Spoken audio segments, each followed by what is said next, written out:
This is a Getty podcast. Need something locked up? Well, today's guest can help play a key role because she's literally a key. Welcome to If Objects Could Talk, a podcast where art and artifacts get to leave the museum vault and tell their side of the story. Thanks for joining us as we bring objects into the light. Have you ever gotten locked out of your house or been late to an event because your parents just could not find their keys? Or maybe you've tried to keep your diary private, only to walk in on one of your siblings trying to pick the lock. Hey! If you've ever used a lock and a key, you've relied on the same tools people have used for millennia. Even today, in a world that is increasingly digital, we often still use small metal keys to keep our most valuable possessions safe. Today's guest is an elegant Roman key with a handle shaped like a horse's head. And she knows the key to any good story is a little bit of mystery. Time has a way of swallowing up objects. Broken, lost, melted down. Not all of us survive our pasts. It was a dark and stormy day about 1,800 years ago when I was made and then nearly lost to history. But before you can understand my tale, you must first know the facts of the case. Fact 1. I'm a key. I'm about the length of a toothbrush with an iron shaft and a handle made of bronze. The first thing you'll notice is my face.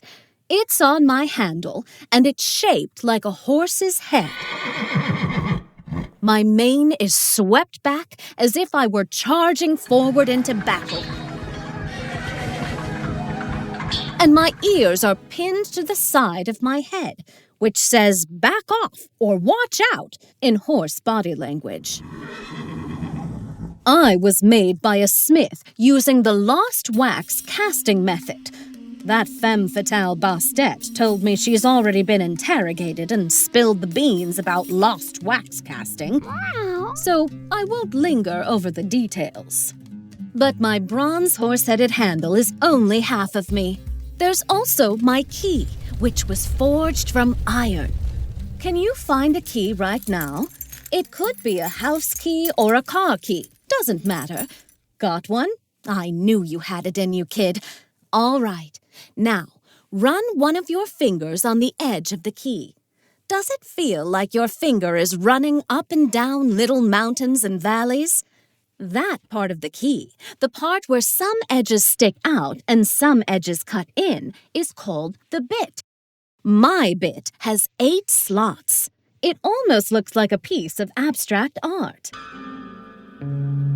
Now, if you've got the chance, try something for me.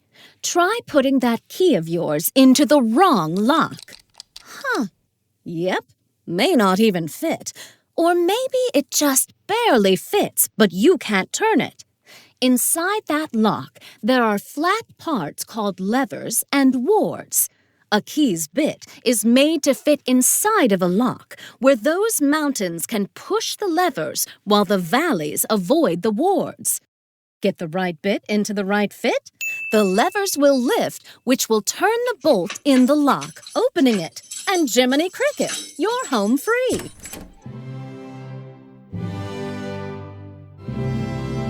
Keys can do all kinds of things. Keep people out, keep belongings secure. Used to be, if you wanted something like that done, you'd have to hire some muscle to protect your pieces. But locks changed all that. Now you didn't need a person to protect your fine jewels, your secret stashes of gold, or those cool little fruit-shaped erasers you don't want your baby sister to swallow. Yummy! You just needed a lock, box, and key. My type of lock, the lever lock, was invented in the Near East about 4,000 years ago. The Romans took that technology and made more complex versions. And they didn't just make keys that were useful. They made keys that were beautiful.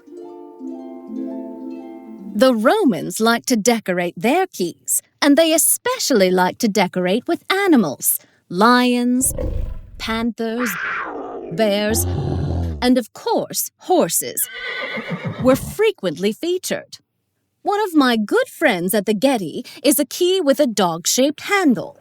He's a very good boy with fuzzy hair engraved into his metal form, looking up into the eyes of his owner. Cute, huh? Gives you a lot to think about. What kind of animal would you use to decorate your key? A dangerous one? A friendly one? Maybe even an imaginary one. And what would that choice say about you? Give it some thought and get back to me. Like I said, there are a lot of animals to choose from, but the horse, there's something about a horse that captures the human imagination like no other. From Paleolithic cave paintings in France to terracotta figures in China, humans love making art of horses. Why? Just think about how important horses would be in a world without cars or other modern transportation. Horses made managing livestock easier. They meant it was possible to carry heavier loads across longer distances. And they were indispensable in battle. In the Greco-Roman world, chariot racing was a popular sport where drivers would steer racing horses as they pulled carts around a grand arena. It became a signal of special events. Horses, in turn, became symbols of celebration, wealth, and power. And where there's power, there's someone desperate to seize it. Which brings us to our case. It was a dark and stormy day. So stormy, in fact, that Abieta and her little brother Septimius could not go outside to play. They were the children of a blacksmith and grew up living and playing in a smithy.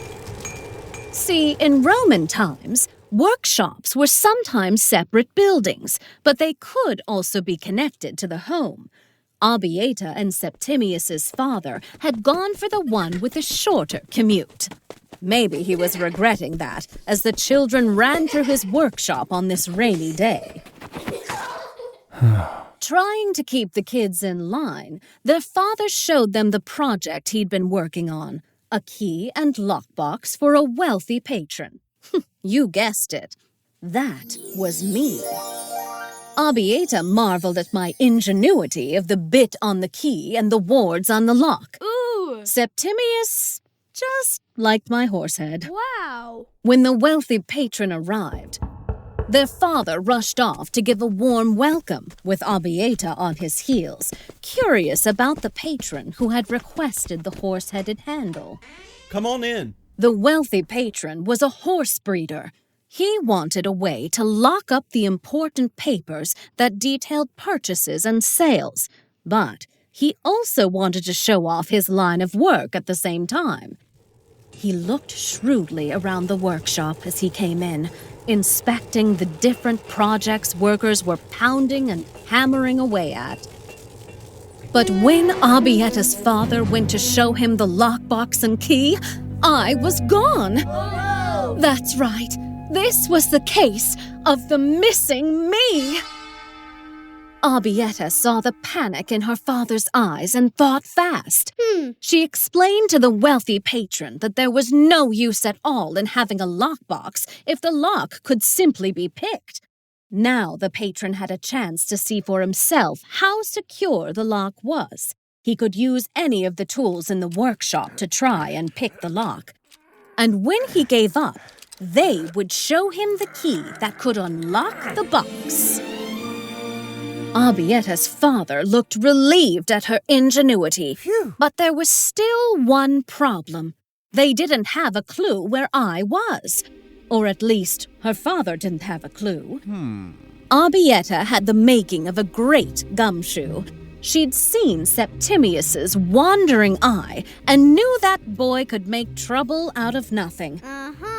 She had to find him so that she could find me. She lined up the facts. First, Septimius would want to be hidden so that he could play with his stolen toy.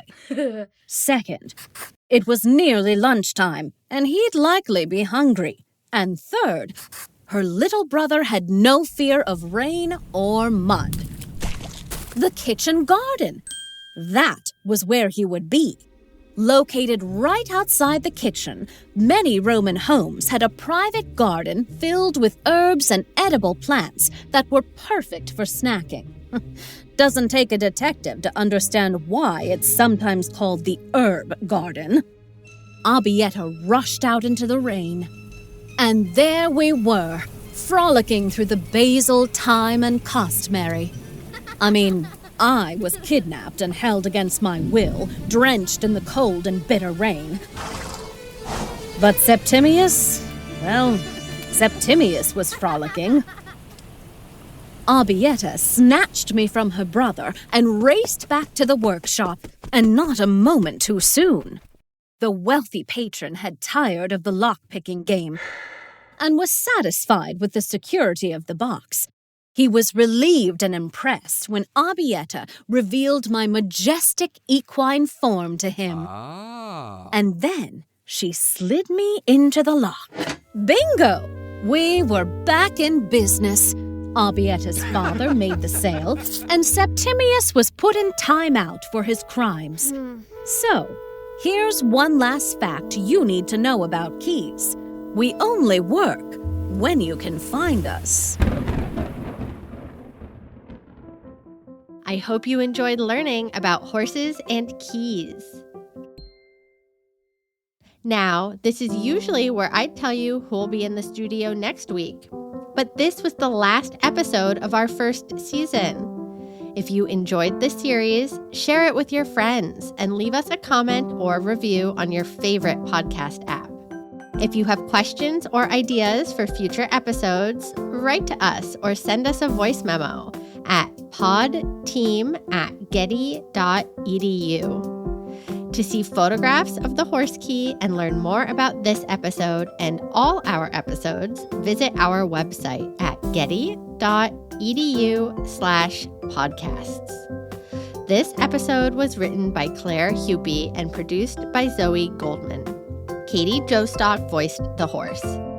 Theme music, mixing, and sound design by Alexandra Kalinowski. Christopher Sprinkle is executive producer. Special thanks to curators Ken LaPatten, Judith Barr, and Hana Sugioka. Catch you next time.